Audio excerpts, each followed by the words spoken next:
Okay, let's start without wasting time. कल हम लोगों ने मार्केट में क्या देखा था कि मार्केट एक गिरावट आई थी फ्राइडे के दिन, और अगर गैप डाउन खुलती है तो हम लोग रिवर्सल को प्लान करेंगे, हम लोगों ने देखा था।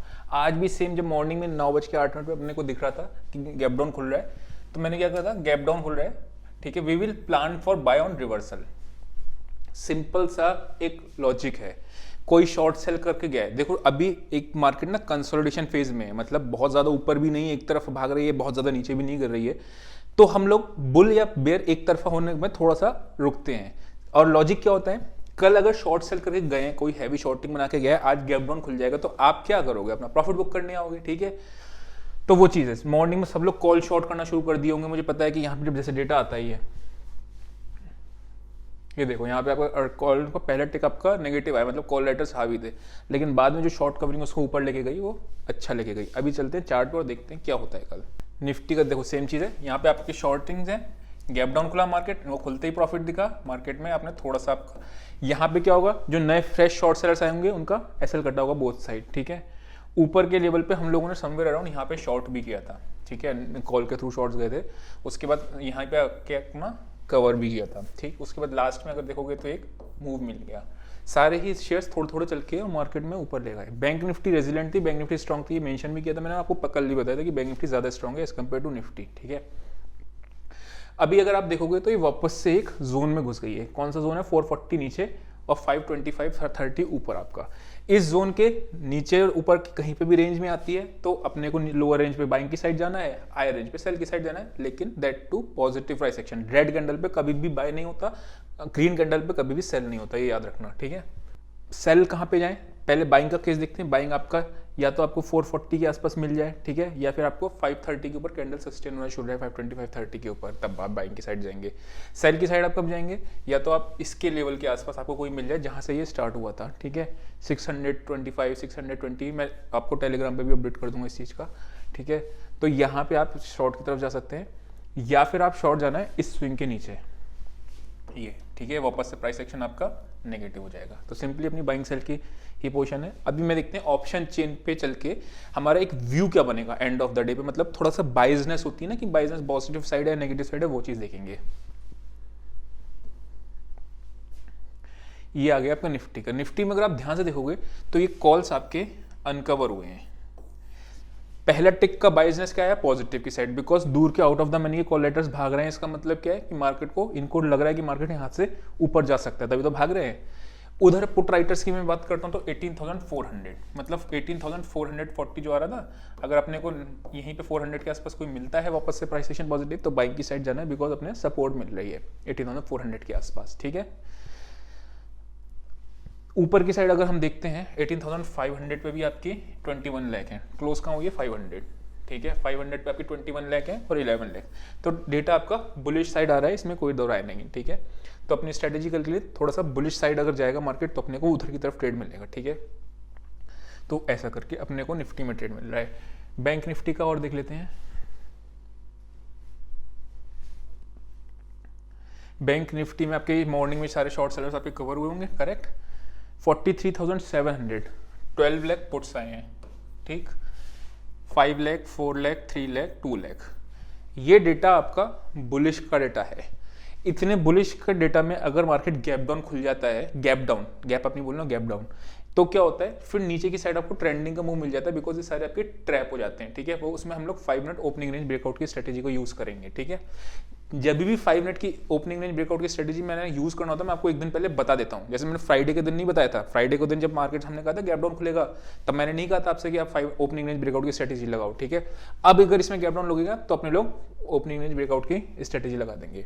बहुत बड़ा गैप अप, बहुत बड़ा, छोटा मोटा गैप अप नहीं, बड़ा गैप अप खुलेगा तो फिर हम लोग रिवर्सल को प्लान करेंगे, बिकॉज जो लास्ट के आवर में बाइंग आई है फिर वो होगा बड़ा गैप अप, याद रखना, छोटा गैप अप नहीं। अगर प्लेनली ब्लंटली पढ़ना हो डेटा को ब्लंटली, तो मुझे निफ्टी ज्यादा फेवरेबल लग रही है रिस्क रिवॉर्ड वाइज। उसका रीजन बताता हूँ क्यों। क्योंकि निफ्टी में यहाँ के आपको देखा होगा कॉल राइटर्स भागे हैं, जबकि इसमें ऐसे भागे नहीं, यहाँ पे कॉल राइटर्स हैं और वहाँ पे पुट राइटर्स भी हैं। पुट राइटर्स तो सपोर्ट करेंगे नीचे, मार्केट में नीचे से बाइंग आ सकती है, लेकिन कॉल राइटर अगर भागते हैं तो फिर वो कन्विक्शन लूज हो जाता है टुवर्ड्स आपका बुलिश की साइड। सेम चीज आपका लेफ्ट साइड में आपका पुट राइटर्स अगर बहुत ज्यादा भाग रहे हैं, दैट मीन्स नीचे की तरफ डाउन साइड खुल रहा है, ठीक है। वो चीज़ है। ये सब आपके लास्ट का 1 घंटे में डेटा चेंज हुआ है जो हुआ है। अभी बैंक निफ्टी के चार्ट पे चलते हैं और उसको एनालाइज करते हैं। बैंक निफ्टी का एनालिसिस सिंपल है। क्या सिंपल है? ये आपको एक पोल दिख रहा है, this is your flag and pole pattern का यहाँ पे ब्रेकआउट आएगा तो आपको एक ट्रेड मिल जाएगा। जितना ज़्यादा रेजिस्टेंस पे हिट करेगा मार्केट उतना वो रेजिस्टेंस वीक हो जाएगी, ठीक है। आज इसने 750 के आसपास कई बार इसने स्ट्रगल किया। हमेशा याद रखना, मैं यहाँ पे अब सेल नहीं करूंगा।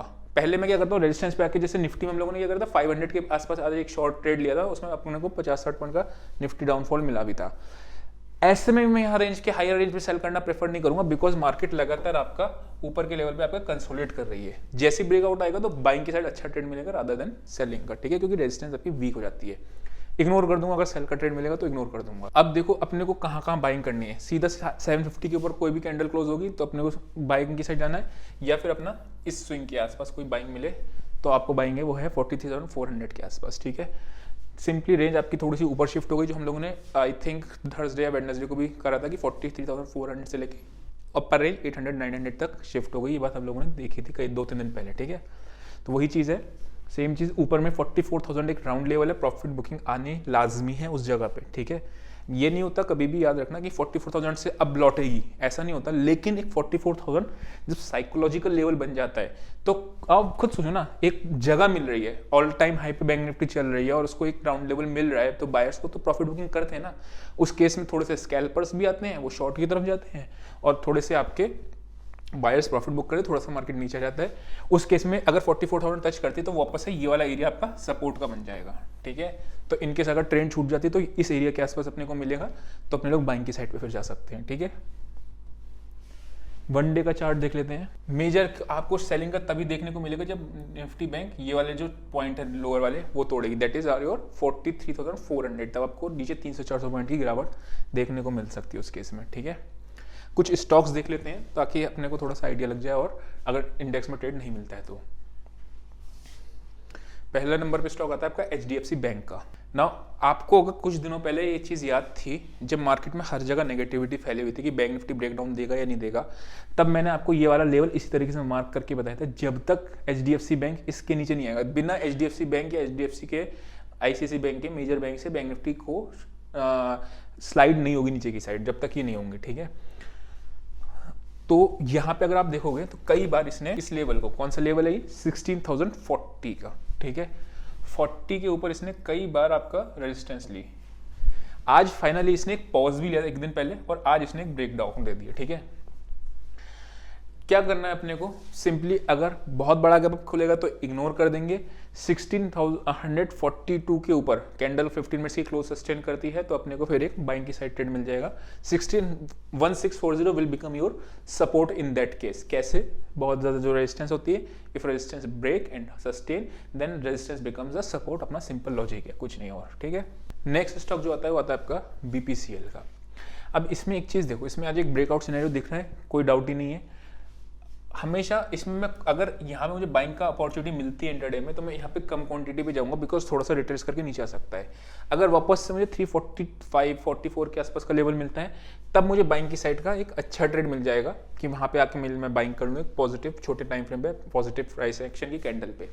उस पर क्या होता है देखो, छोटा सा सेल होगा, फिर रिस्क रिवॉर्ड बहुत फेवरेबल हो जाता है उस केस में, ठीक है। ऊपर में मिलता है तो अपने को छोटी कम क्वांटिटी में करना होता है, ठीक।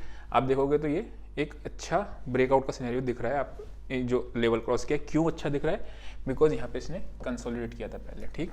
नेक्स्ट स्टॉक जो आता है वो आता है आपका M&M का। अगर इसमें आप देखोगे तो मार्केट में एक फ्री फॉल आया, देन मार्केट ऊपर गया, देन नीचे आने के बाद यहाँ पे ये एक नेगेटिव कैंडल, ये समवेयर छोटे टाइम फ्रेम पे आप देखोगे तो बेरिश फ्लैग का बनेगा, एक चीज।